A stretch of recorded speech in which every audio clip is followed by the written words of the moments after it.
Without a shadow of a doubt, we back once again.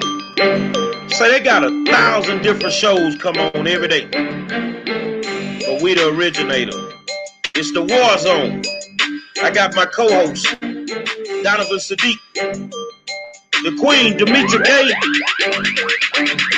and Basketball Rods.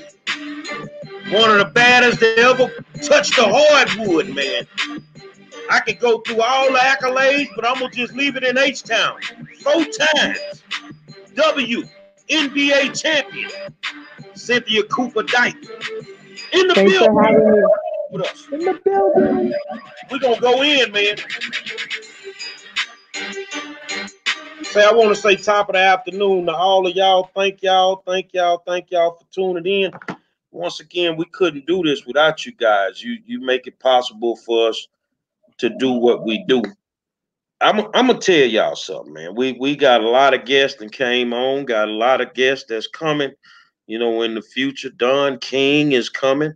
I mean, it's just a bunch of people, but you know, I'm a sports fan. I'm an athlete, and I stopped playing ball after high school because I knew I would never play with the type of guys I played with anymore, and I would never be coached by the type of coaches that I had. So, you know, when I run into royalty in the sports arena, you just got to bow down to it. You got to bow down to it. Now, you know, we just finished watching the last 2 or 3 weeks the docu-series on Jordan.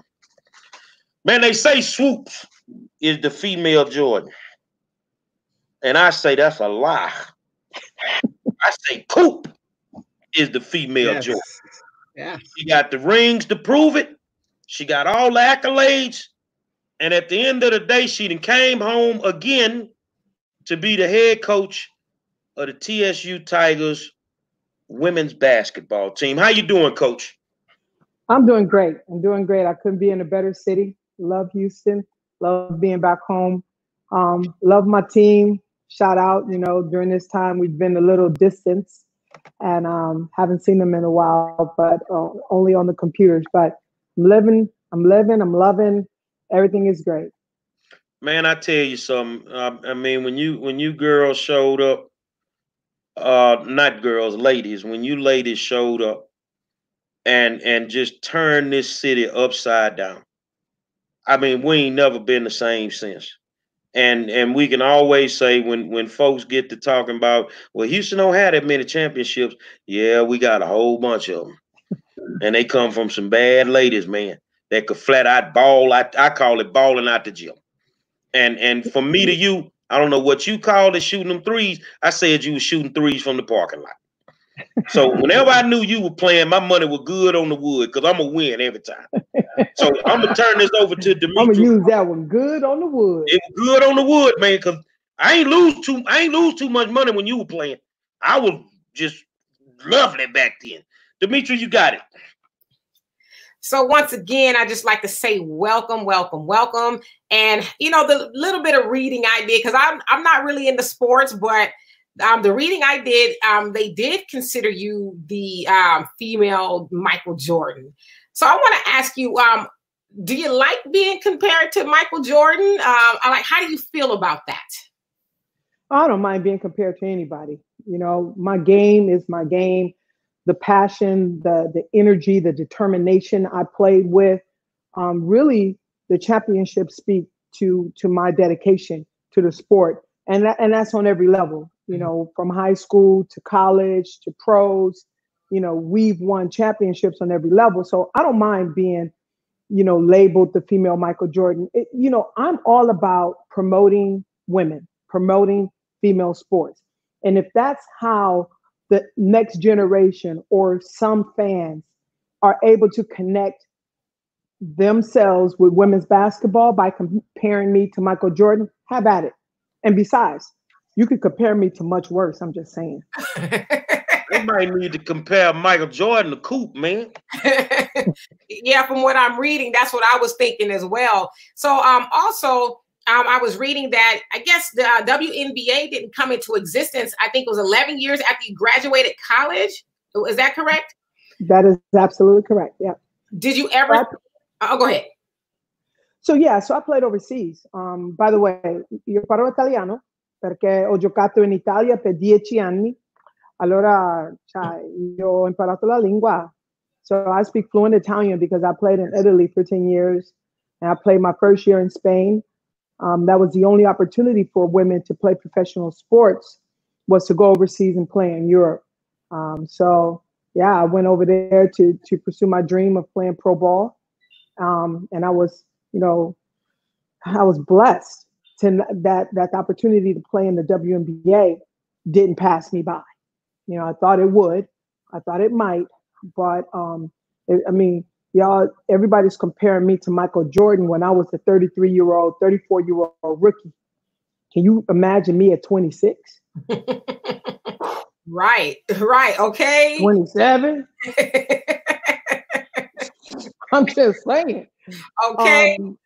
But you know, I'm glad I was able to come back and really be one of the first players in the WNBA to help promote and be a pioneer of the WNBA.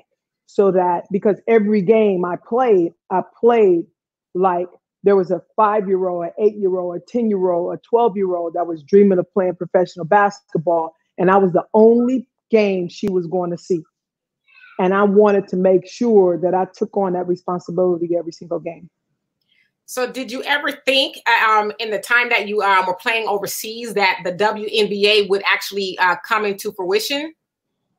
No, to be very honest with you, I thought my professional career would begin and end overseas. And it was a great career. I mean, I had great accolades overseas, but you know, there's something to be said for playing in America with American fans and your family and friends.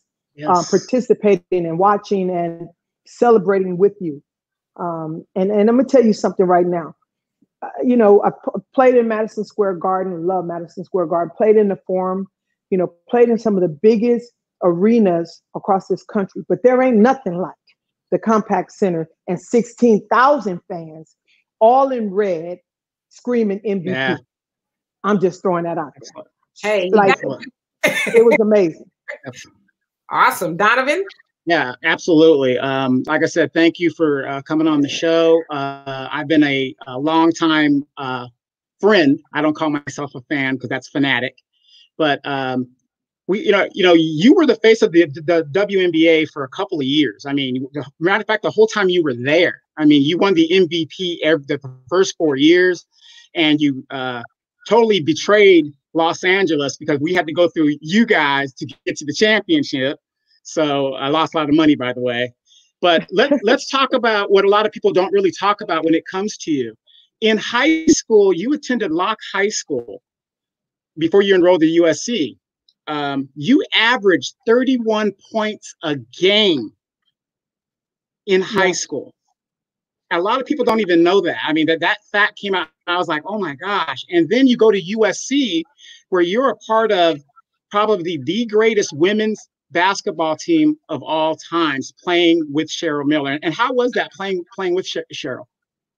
Yeah, a lot of people don't know that not only did I average 31 points my senior year in high school, but I had only been playing basketball for 3 years. And I only had one scholarship offer, and that was from USC. And so playing with the McGee twins and Cheryl Miller, you know, for me, I still had a lot to learn. And learning from a great player like Cheryl Miller, and Cheryl Miller also had a great work ethic. So I learned that as well. And then the McGee twins, and, you know, they had a work ethic, and then they had a flair to them that really helped me develop as not only a basketball player, but as a woman, as a young woman.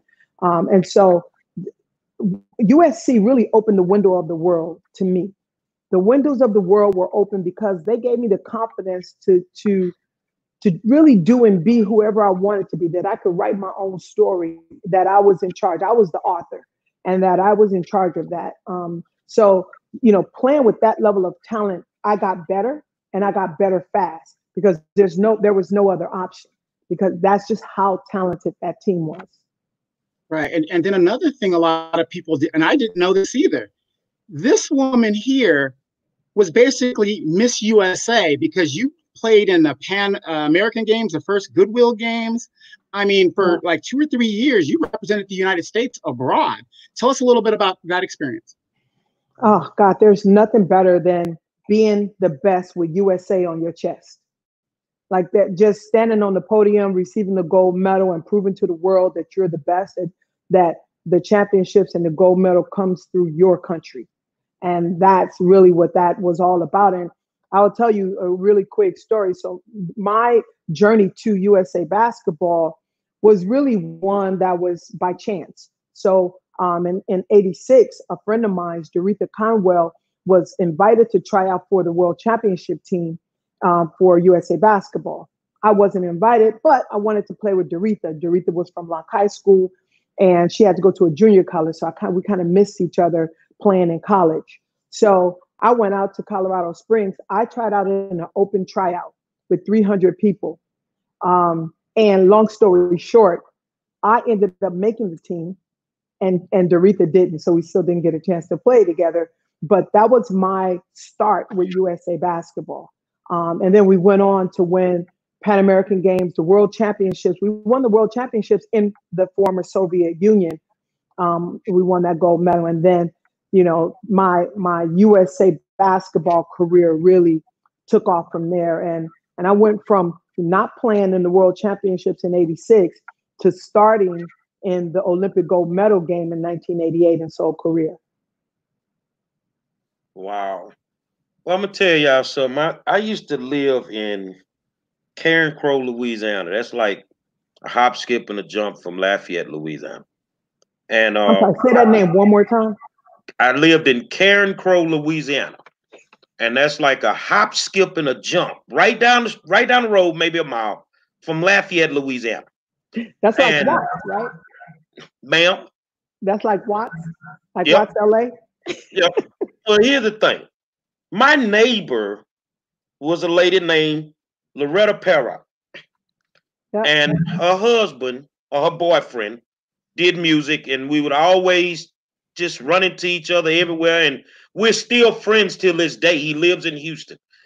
And I used to see this little skinny, light-skinned girl go there all the time, go to Loretta's house, and had no clue that years later it would be Comets player Kim Perra.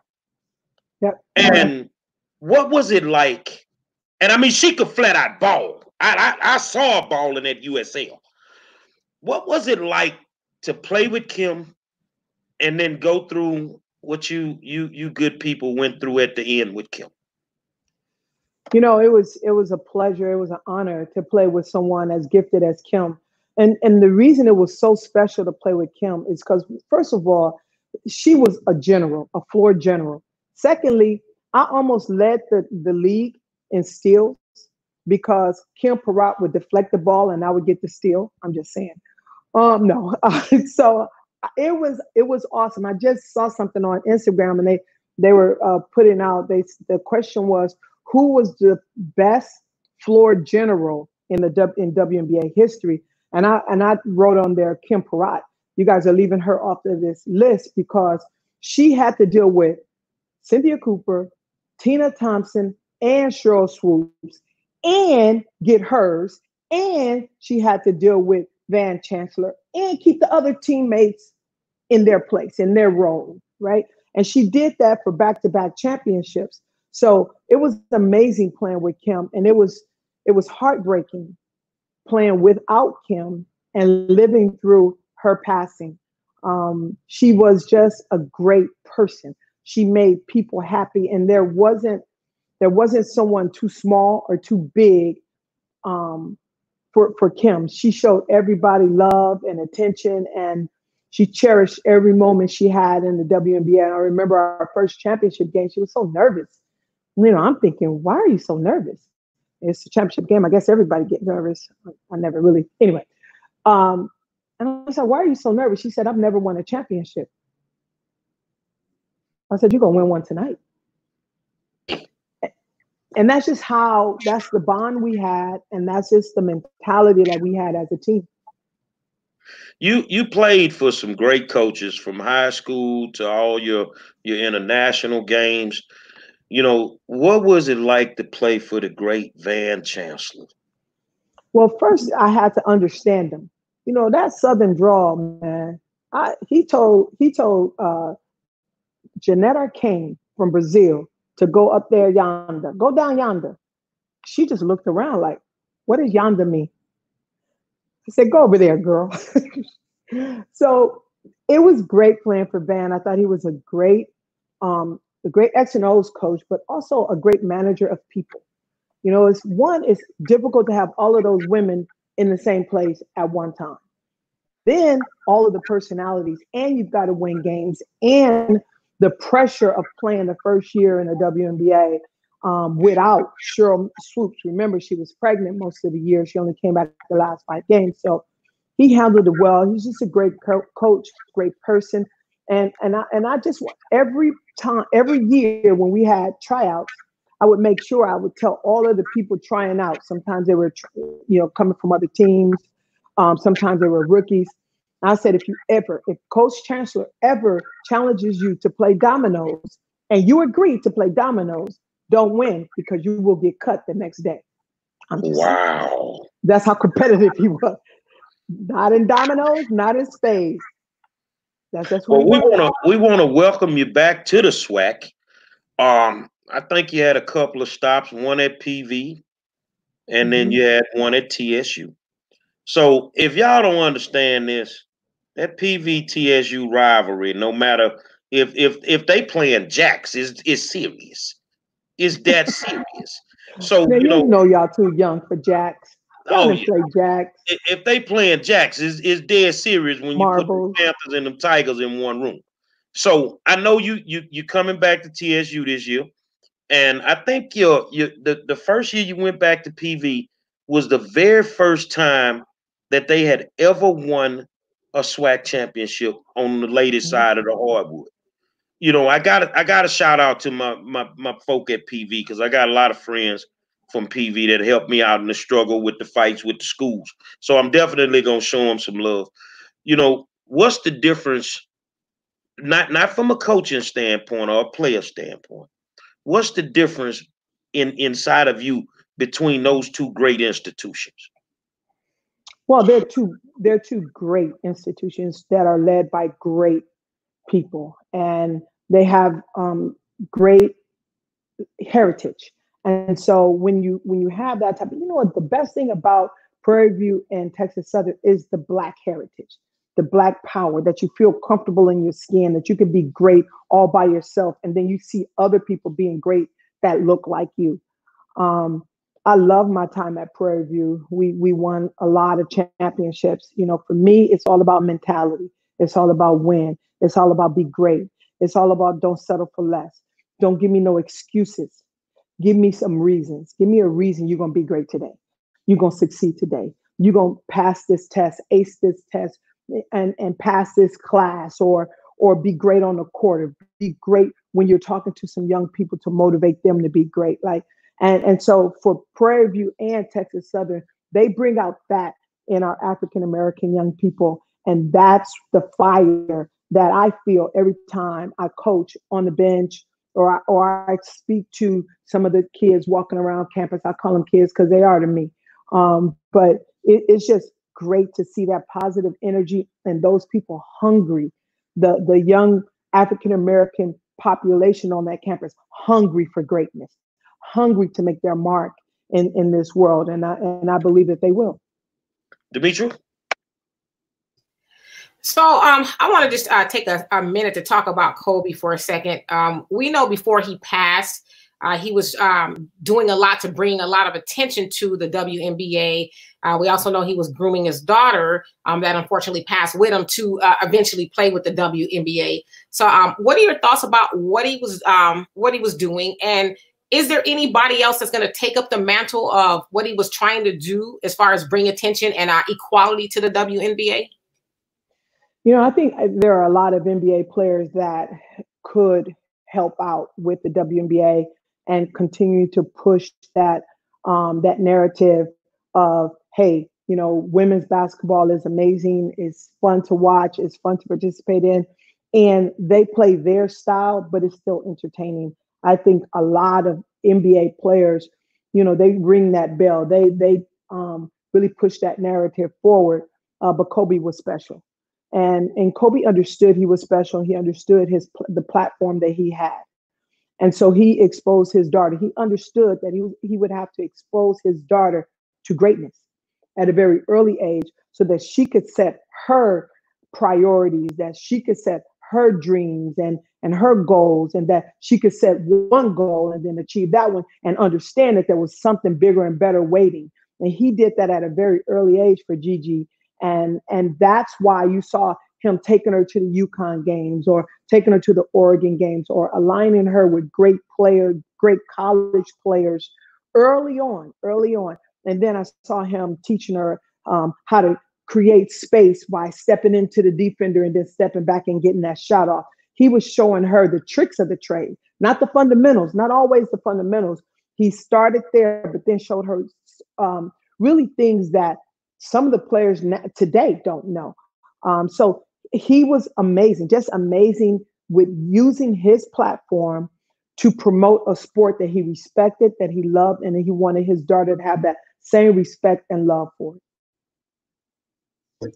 I just want to make sure everybody understands, not only are you in the Women's Hall of Fame, you're also in the NAISMITH Hall of Fame, and she was the first WNBA player to be inducted into the big Hall of Fame. So, I mean, you've done a lot of firsts just coming out of college. And, you know, and if I was in college, like at the time that you went through, to think that you, of all people, would just be opening it, not even opening, kicking the damn doors open and going through them is just, you know, I don't know where I would be. But Demetra knows I was a Sparks season fan holder. So I would always hit them things and we sat in a nice little area and stuff like that. But as far as I just wanted you to know before I took it personal every time I played the Sparks because I wanted to come back to LA. Houston chose me because Cheryl Miller was pregnant, right? Houston didn't even know I was already living in Houston. But you know, my family, I'm coming back to America, so I want to go where my family is. So I took it personal that the Sparks didn't choose me. So every time I brought my A game every time I played the Sparks. Okay, trust me, we know. Trust me, we know. But you know, with what's going on with the WNBA, I mean, you guys started it. You know, the pay, you know, and you had a bunch of teams in the league. I mean, I'm a big supporter of it because women play a better round of game, in my opinion. But now with the pay disparity, what is your take as a former player, a coach? I mean, you've done it on all levels in regards to the disparity in the pay. You know, I probably will get in trouble for this, but you know, if you guys can remember the NBA at 10 years, at 12 years, at 20 years, the pay disparity from Wilt Chamberlain to LeBron James. And I just think we're going to need time. We still need to gain the support and trust and support of the fans. We need to continue to promote and introduce our game and our style of game to the public and to the fans. So I don't know that I love the fact that they're making more money. I love the fact that we're continuing to grow, whether it be with the level of talent that you see in the WNBA now versus back when I played, and the money. When you see the money and the promotions and all of the things that are happening right now for the WNBA, I'm amazed and I'm genuinely happy. And I think they will continue to grow. You just can't put the cart before the horse. We've got to pay our dues, just like every league paid their dues. And if we stay the course, I think we'll be fine. I got a question.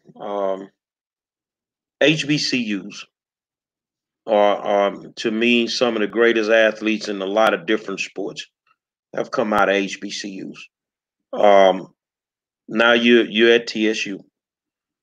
How hard is it to recruit?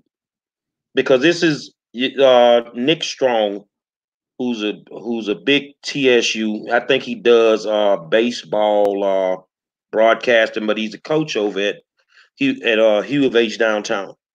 And this is an argument he always screams, that HBCUs are just as good as the regular Division I colleges. You can still get an education. You can get a top-notch education. You can ball out. They still gonna come get you. How hard is it to recruit for the HBCUs compared to like when you were at USC? Oh, it's difficult. It's difficult. The budgets are difficult, are different. The budgets are different. But the mentality, for some reason, someone told African American talented athletes that you can't go to an HBCU and go to the pros.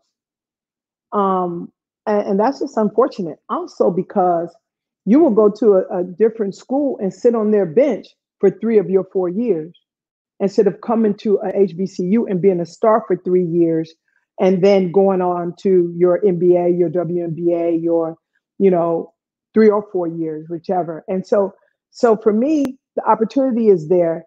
It's difficult sometimes because now you have your BCS level schools that have all the money and unlimited budgets, and it makes it very difficult. But there's so much talent out there. There's so much talent out there that it can be done. You just got to, as an HBCU, we just got to do our homework. We just got to put forth the effort. And, we're used to having to do twice the work in order to achieve the same result. And, to be honest, my entire career, I've had to do it, and I don't mind. I don't mind, because guess what? I want to win. I don't want to win a game. I want to win a championship, and I want to compete against everyone, right? So when Rice comes to Texas Southern, guess what they get? Our A game, and they go home with an L, because you have your mentality coming in, but we have our mentality. And listen, I have my team ready. We go out to Tulane. They are shocked when we put it on. My full court pressed them. I trapped them. I did everything in the book so that we could get more possessions and have an opportunity to win on the road. Same way with Hawaii. Hawaii beat University of Texas. We beat Hawaii by 20 because we was giving them numbers.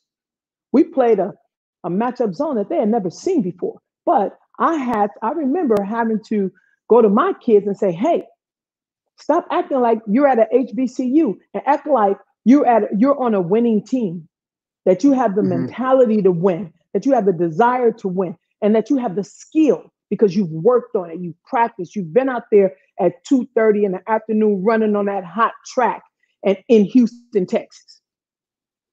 So you've put in the work. Now let it translate to your effort on the court. Mm-hmm. I got everybody wanting to play basketball, huh? Everybody want to play now. Go, come on. We got a question from one of our viewers, Al Jackson, and he asked, "Who was your toughest opponent?" Michael Jordan. I'm just kidding.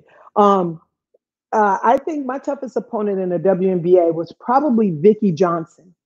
Vicky Johnson, she just was tough. She just would never back down. And it didn't matter if I came off a 40-point game and already had 30 on her. She was going to play me tough for 40 minutes, both physical. She did her homework as far as watching film, and she was consistent. She was going to bring it every time I saw her. She played for New York, for the New York Liberty. And so I knew that if I was playing against New York and Vicky was there, I had to bring my A game. I love your mentality as a coach. I never got to coach. Well, my plan is to coach high school football when I went back to college last year. So I plan on going across the street from you and coaching at my old high school sooner or later. And I constantly tell people, as a player, we feed off our coach. And our coach taught us, he say, man, I can't teach you something I don't know. And that's what I constantly tell people. When you have that championship mentality, you're not playing for anything else. I want it all. I'm not finna be out here in this hot sun for 6 months just to make the first round of the playoffs and go home.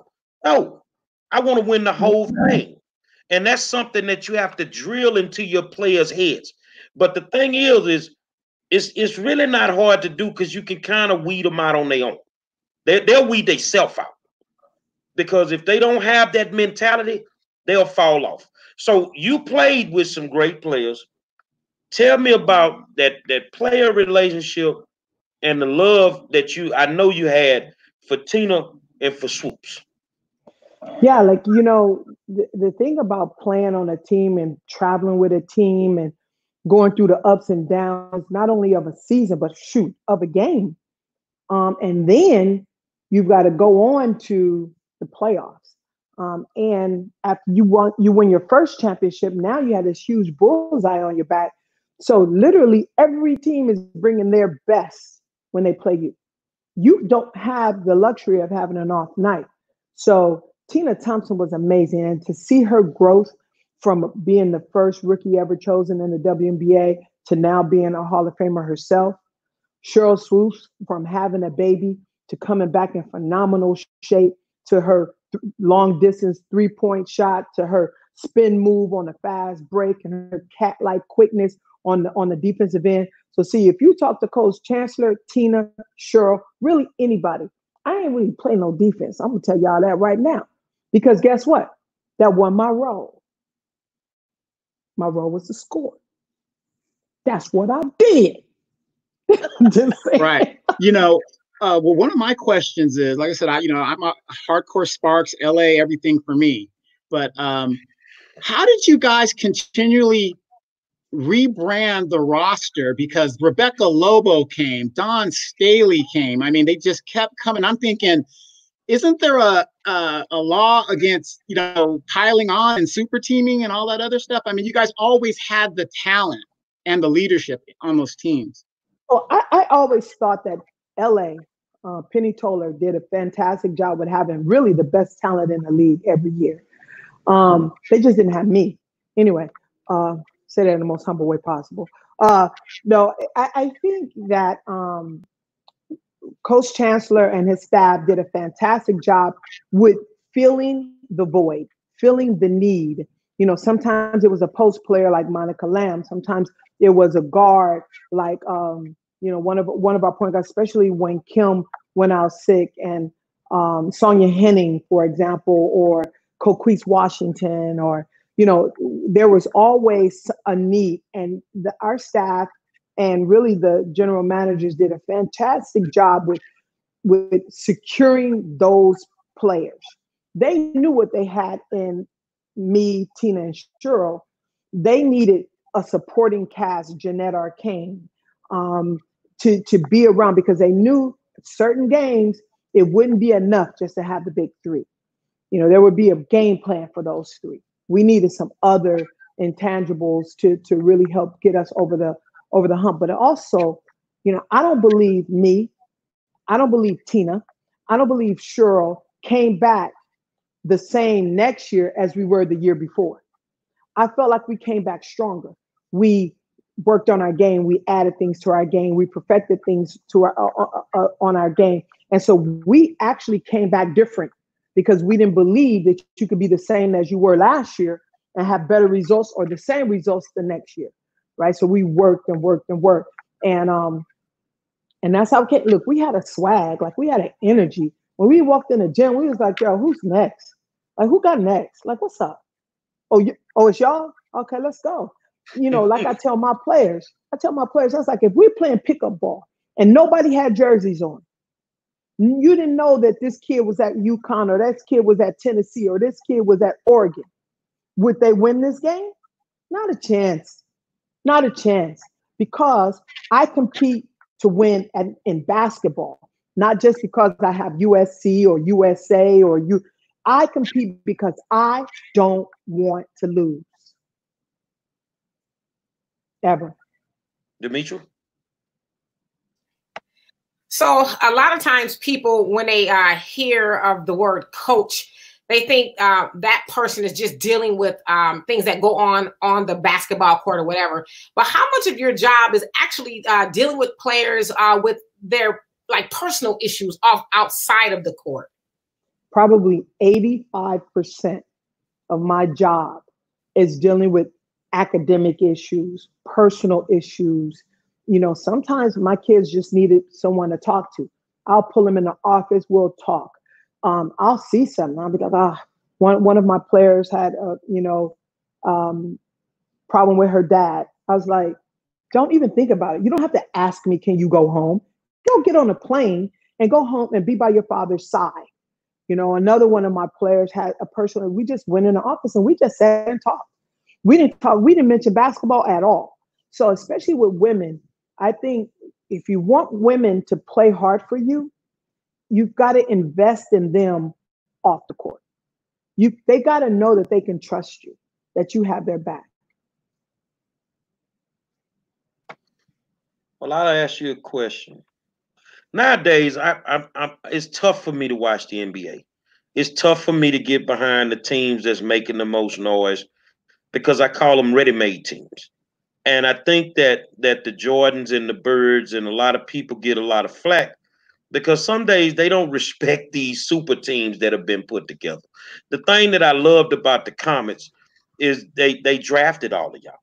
So, you know, the thing is it really wasn't ready-made. Basically you played with what you had. What's your opinion of the state of basketball when it comes to these ready-made teams? Because it's like they stacking the deck.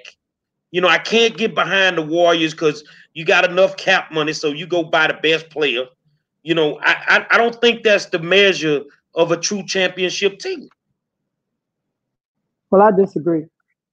I think you win, and you win every day.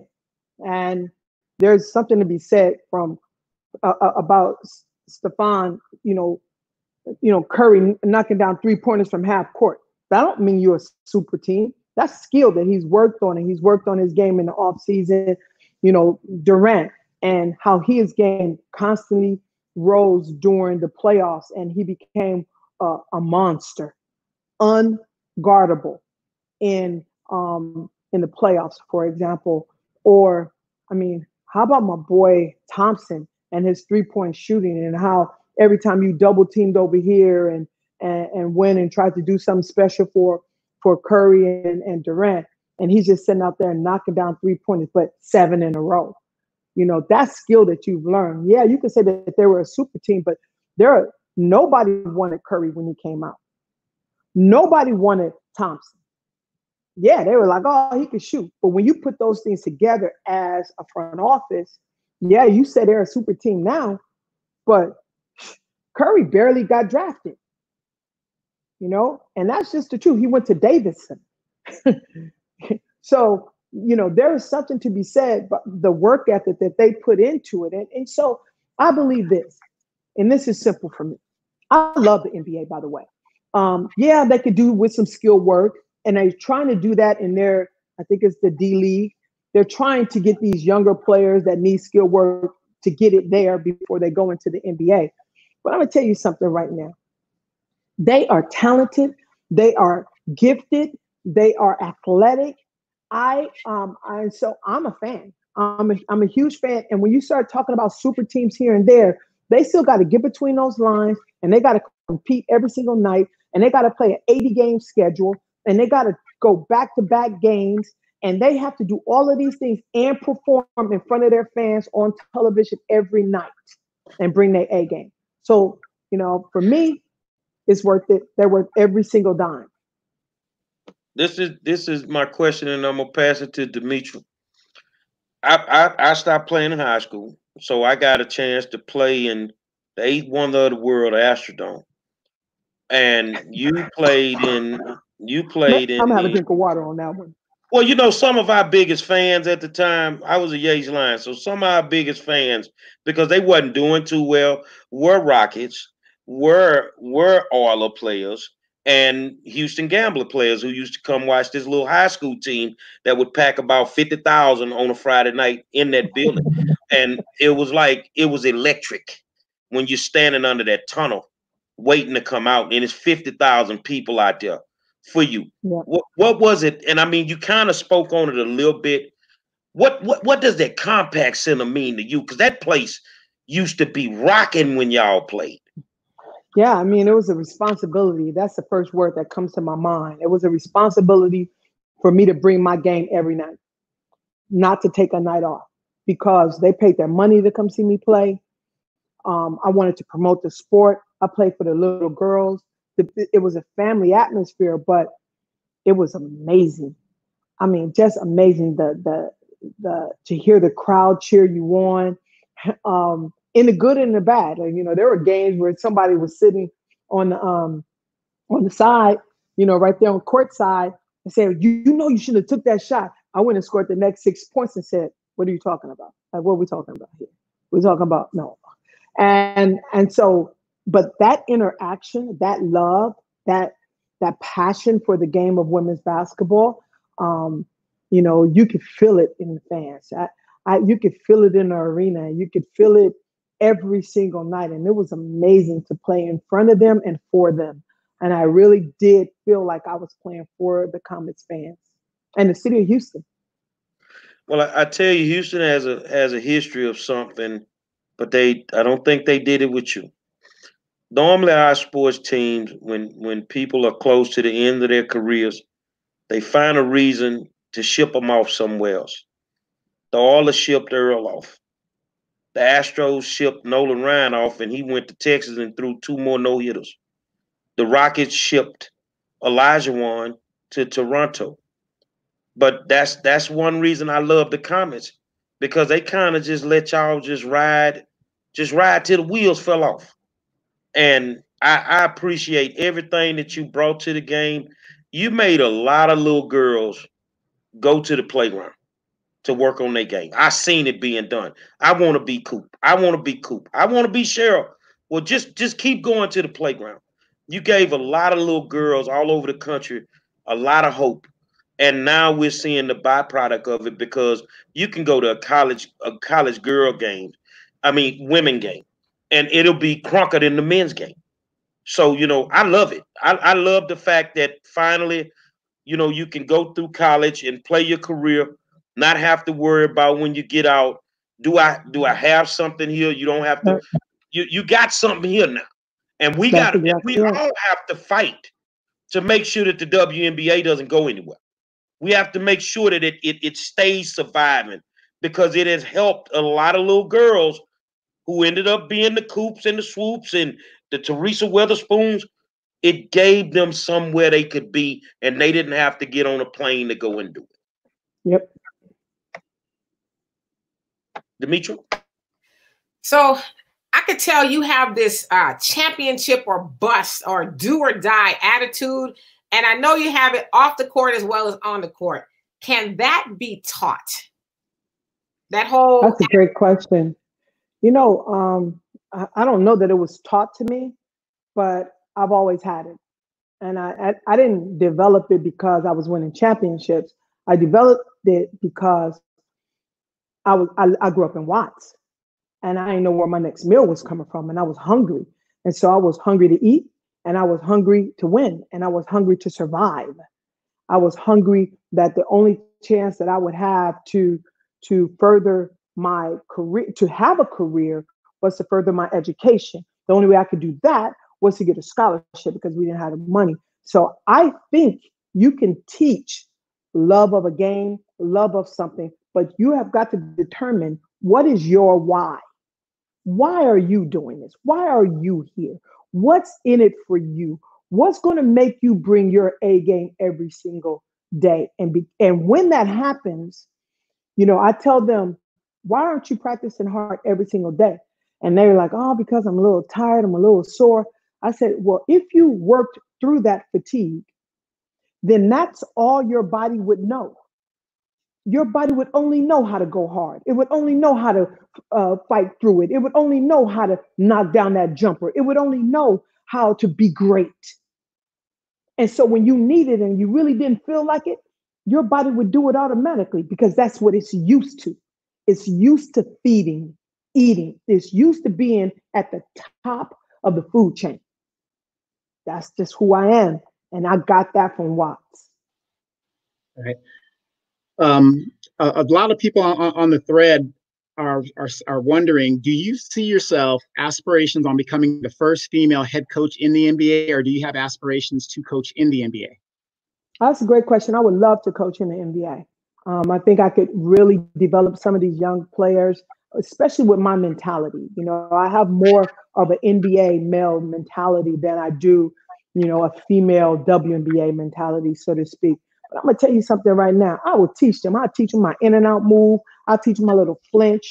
I got some people still in the gym looking for me. I'm just saying. So I could teach that to these young guys, and really the mentality, and get these young guys ready for their head coach. So yes, I would love to coach in the NBA. I would love to be a head coach, but I feel like I would have to pay my dues. So I don't mind being an assistant coach and really helping to develop these young players to get these guys ready, so that their head coach, that they can be utilized, especially when it comes to playoff time and some of your, you know, big time players get a little tired and they need a little more rest. Now, you know, I want you to be the best recruiter that you can be. You don't have far to walk to recruit. You can go across the street to Jackie H. Senior High School, who consistently has girls that make it to the 13th game, well, not 13th game, but third round of the playoffs. You can always go over there. They got some good student athletes over there on the female side. And matter of fact, I honestly, our valedictorian this year is a female basketball player. She has the grades. She can go anywhere she wants to go. And this kid has a story that's crazy. It's crazy. And she used basketball to fight through everything that she went through. But we kind of just rallied around her to make sure that she had everything that she needed. Let's take you all the way back to when you were a little girl. When you were a little girl on the playground. And, you know, a lot of people don't understand sports sometimes is the only way that we can get out the neighborhood. Mm-hmm. That's the only way we can get out the neighborhood. I mean, sports helped. I played with 63 guys, and it's never been done again. Win a state championship, and 39 of us get scholarships. It's never been done again. So, I mean, outside of that, maybe 10 of us had the money to go to college. So you hear a lot of people complain, oh, it's not about sports. It shouldn't be all about sports. But as I tell them, sports brings children to high schools. They put kids in the seats for schools that have low enrollment. What would you tell these people who at the end of the day, and I know what Bear Bryant said about wins and losses, what would you tell these people about being your child being, and I hate these parents that want to coach the game and they never played it. What would you tell these people about their child using sports? Because I told it to my nephew. Say, man, just use sports to get the degree. Get the degree and we'll be fine.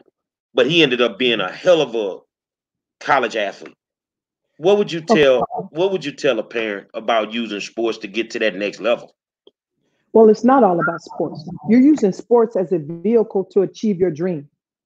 So it is about sports in a way, because now you don't have to worry about books and tuition and some of the other costs of college. And it's up to you to instill in your child the whole passion and the determination to achieve both goals, to be a champion on and off the court. And sports don't just teach you how to play whatever your sport is, football, basketball, soccer, baseball, track and field. It doesn't just teach you that. It teaches you how to persevere. It teaches you how to present yourself. It teaches you how to react to pressure when you have the pressure of a presentation and you have the pressure of making this free throw. Sports teach you how to deal with that, teaches you how to come within yourself and have confidence in yourself. I learned my confidence through basketball, have confidence to stand in front of those people and nail that presentation, just like you stand on that free throw line and nail that free throw. That's what sports teaches you. Sports teaches you how to work together in a group and not just be an outlier, but to take the best from everybody and you be the better because of it. And it also teaches you how to learn from other people and be a sponge because you don't know everything. Sports teaches you all of these things. And without sports, that's why a lot of these Fortune 500 companies want former athletes, because they know that they're disciplined and they're determined and they're not afraid, and they know how to step up to the plate, and they know how to be on time, and they know how to finish what they start. They know they have all of these tools, and they learn them from sports. And on top of that, they have a scholarship. So you as a parent and them as a student don't have student debt, and you as a parent don't have debt because you're paying their tuition. What's better than that? So you get all of this benefit and you get it free of charge. That sounds like a win-win. Demetri? What would you say are your 3 keys to success? If you had to give somebody advice to being successful, what are your 3 keys? I'll just say the first thing came to my mind. So the first thing is work hard. You've got to be willing to put in the work. You can't be afraid of hard work. You can't be afraid that you won't make it, or you've got to be able to put in the effort to make yourself great, to make yourself a champion, to succeed. And I think the second thing is to hang tough. They hang tough. You got to be able to hang tough in the tough moments that life bring you. Don't quit. Hang in there, because the sun is rising the next day and you have another opportunity to jump right back on that horse and do it better. And then I would say be a finisher. Somewhere in there, I would add, don't be fearful of making a mistake. But you've got to be a finisher. You've got to be able to finish what you start. You've got to be a strong finisher, not limping over the free throw or limping over the finish line. You can't just fall over the finish line. You got to run through that tape. You got to be great when you get through that tape. And that way, you show everybody that you got some more. You got some more in you, that you're ready for the next one.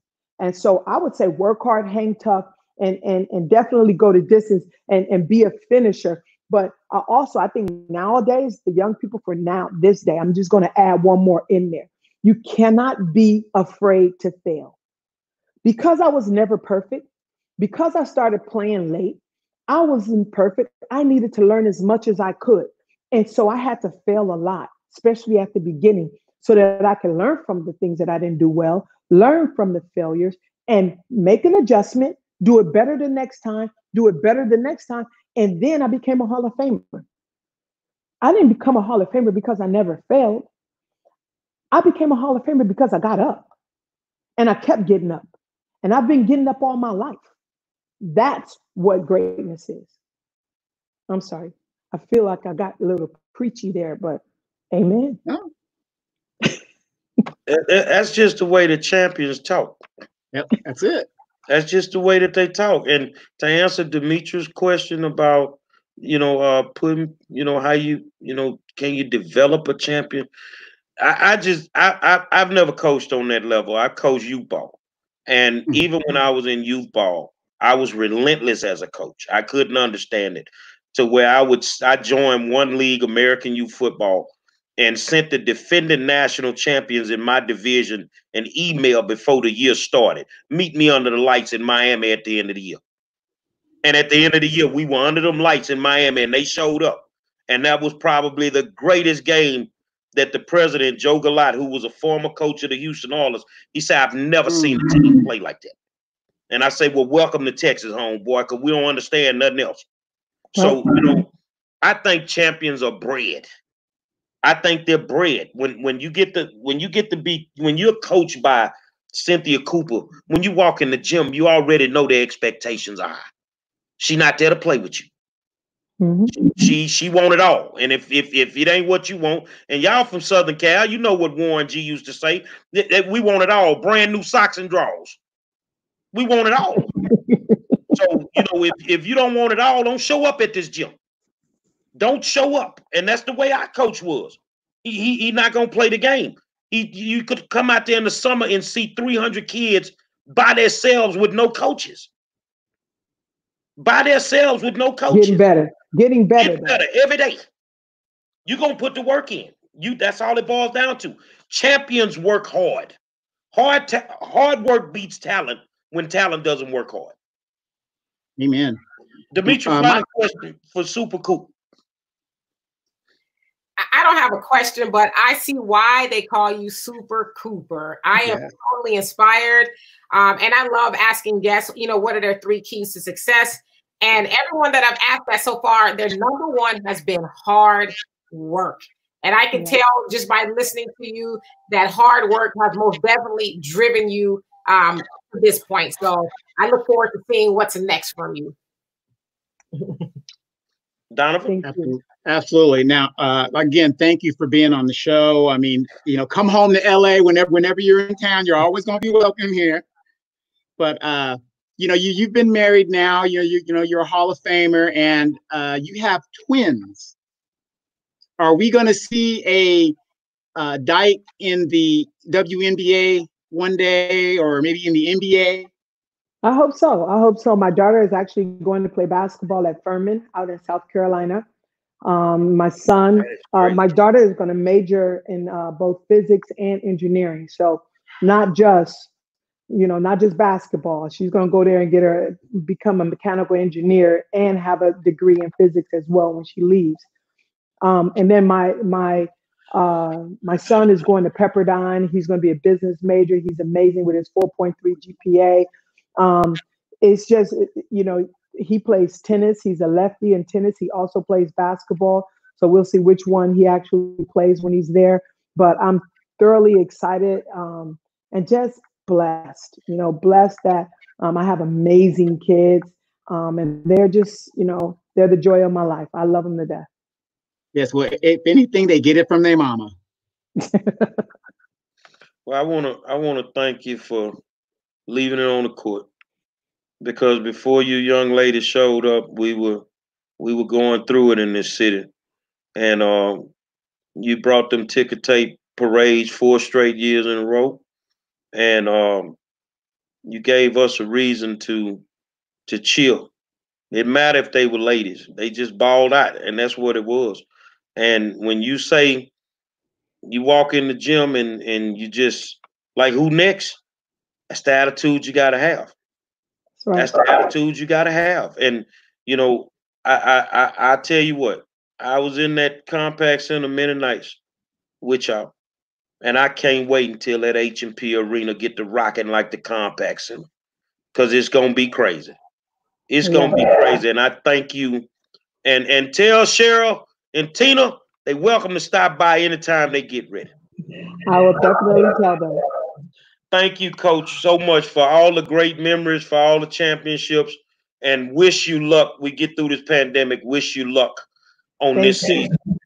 Thank you. Thank you. Thanks, you guys. All right.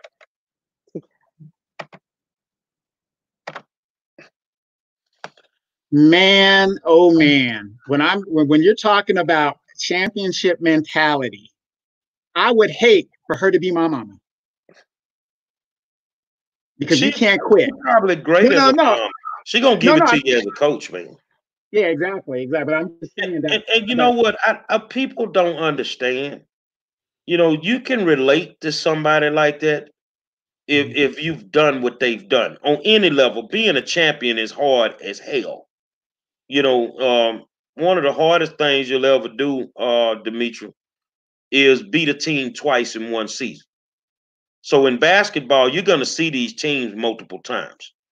You see at least 4 times on the pro level. And when folks say, well, they swept them. I mean, dude, that's an accomplishment, because they know all your tendencies. They know what you're going to run. And to be able to pull that off is crazy. But I really love the fact that she took the time out to come and sit down and talk to us, because she didn't have to. She didn't run from us like the politicians. So yeah, but the funny thing is, everybody knows Coop from her pro level and stuff, but to hear her backstory. Now, just think about this. She was averaging 31 points in high school and had to play with Cheryl Miller and the such and such twins. Mm-hmm. Now, Cheryl Miller is regarded as the McGee twin. But Cheryl Miller is regarded as one of the best female basketball players of all times. And then for this little 5'10" guard to come out and kick the doors open for lady basketball just as much as Cheryl did, Man, I mean, it's unbelievable. Well, and I tell people, if you look at her accolades, she won a championship in every level that you could win one. High school, Pan Am Games, World Championships, Olympics, College. WNBA.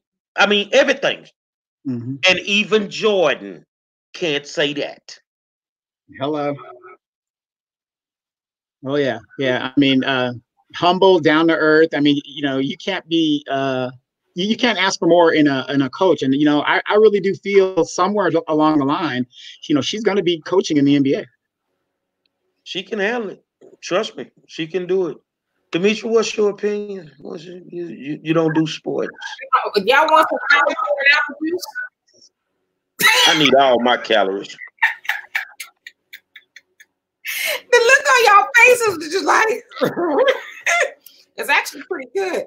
So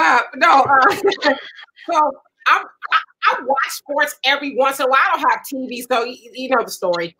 But I really, really love the human side of athletes, because a lot of times we only hear about the numbers and the teams and all that other stuff. But it's really, really interesting to hear what drives those people. That's why, you know, I want to make it a point to ask people what their 3 keys to success are, because they got there somehow. And I also thought it was important to ask them, can you teach your drive? You know, a lot of times that's a big debate. Can you teach drive and hustle, or is it something you're just born with? But for her, as she found it, that she had a why, you know, a why as to, you know, what drove her. And so that's what I really love, especially about this interview. Is probably my favorite interview, honestly, because I mean, it's just a humble, just like, I love people who are like do or die. I don't care. I gotta do whatever I gotta do. I'm gonna get to the goal. And I like one thing that I think we should all pay attention to. She said her goal wasn't just to win the game of the day. Her goal was to win the championship. And I don't think a lot of people, I don't think they set goals that way. You know, they just, I just want to get through the day, which is so what some people need to do. But I think No, go ahead. I'm sorry. I was gonna say, but I think if we all started looking at it like that, like what is the final outcome of this thing I'm pursuing, then I think we would all get to that point a little bit faster. I'm gonna tell you something real quick, that when you think of on every level, I respect champions from high school all the way up to the top. In Texas high school football, they regarded the team, and I'm gonna show you how this works. The team that I played on as the greatest to ever play the game in Texas history. Now you got to think of some of the great athletes that played coming from Texas. Tommy Noble is from Texas. Earl Campbell, man, we talking about, you know, Ernie Ladd and all them boys. You know, Mean Joe Green and all them. But the thing was, is the fall before we won the championship, we had to start working out. And the coach walks into what we call a skull room. We were in the weight room. This is where we went over our plays. And he watched the state championship that year. And it ended up in a tie. Odessa Permian, the Friday Night Light boys, and Beaumont French. And he said, if it comes down to a tie, what y'all want to do? You want to go for it or you want to tie? Because if you're tied, you share the championship. Let me show you how we thought. All 63 of us. Old man, kick back. Start middle linebacker, #1 recruit in the nation. Old man, kick back. We're going to get you there. And it ain't going to even be close. And when we started the next year, all he had to do was put the headphones on and show up on the sideline. They threatened him several times because we could have scored 100 at least 7 times that year.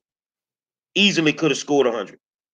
And then when we got there, they bet the house against us, against the Friday Night Light boys. Ain't no way these smart white kids are gonna lose to these poor black kids. So we saw the newspaper clippings. And what they thought they were in it. Halftime, 9-0. We up 9-0. Everybody like, what's wrong? Dude, we're a second half team. We just waking up. Final buzzer, 37-0. And you've never heard of us. You've never heard of us. But when we talk, even at 40, 50 years old, we knew what we wanted. We didn't care about a district championship.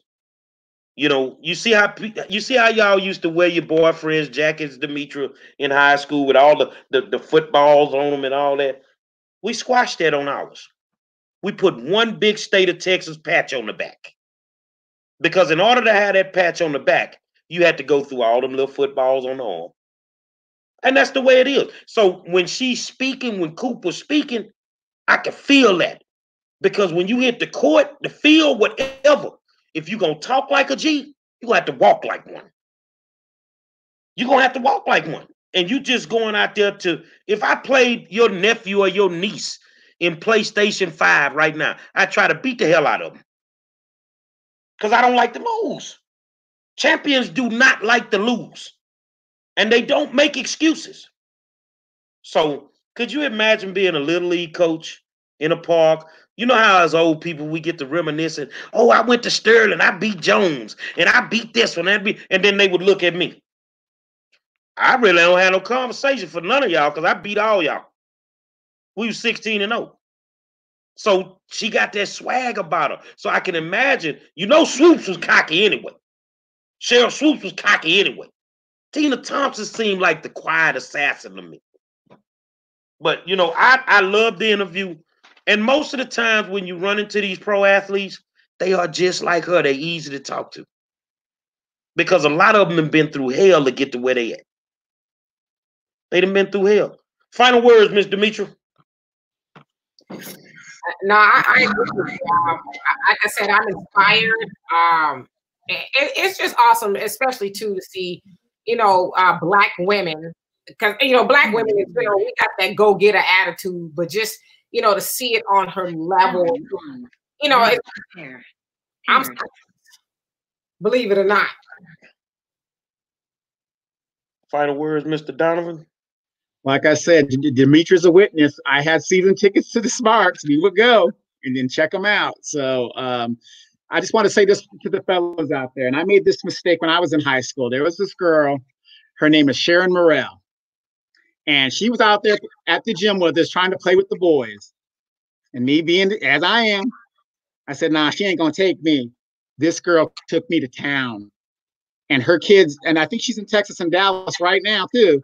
And her kids, her boys are balling as well. But that girl was like a mini Jordan. So for all you fellas out there that think that these ladies can't bring game, I'm telling you, it's a different day. It's a different day.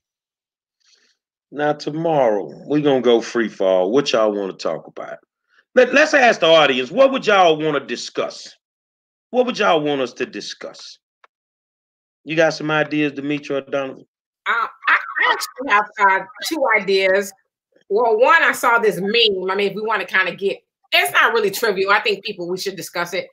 But it was a meme of a guy, I don't know who he was or is, with his woman. And he says, if I pay all the bills, I'm going to cheat. So we could talk. I've seen it floating around. And I haven't saw the video yet, but my daughter was talking about somewhere in New York where a Black woman was being attacked by another Black man. And all people did was film and ha-ha, kiki, and nobody really helped. And so the narrative that my daughter was drawing to me is that, you know, why is it that when the police, you know, are attacking Black men, everybody's up in arms, but when, you know, let's say a Black man is attacking a Black man is attacking a Black woman, why is it, you know, the first thing to do is to film it and, you know, that ain't my business and all of that other stuff. So those are my two suggestions. So we're talking about maybe domestic violence?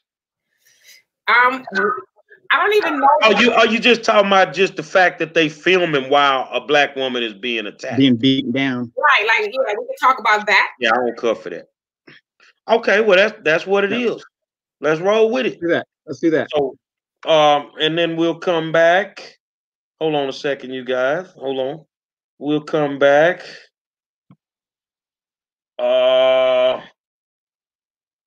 We'll come back Wednesday. It's gonna be Love Your Blue Day Wednesday with former All-Pro, free safety, cornerback Vernon Perry of the Houston Oilers. What? Yes. Look like Houston in California.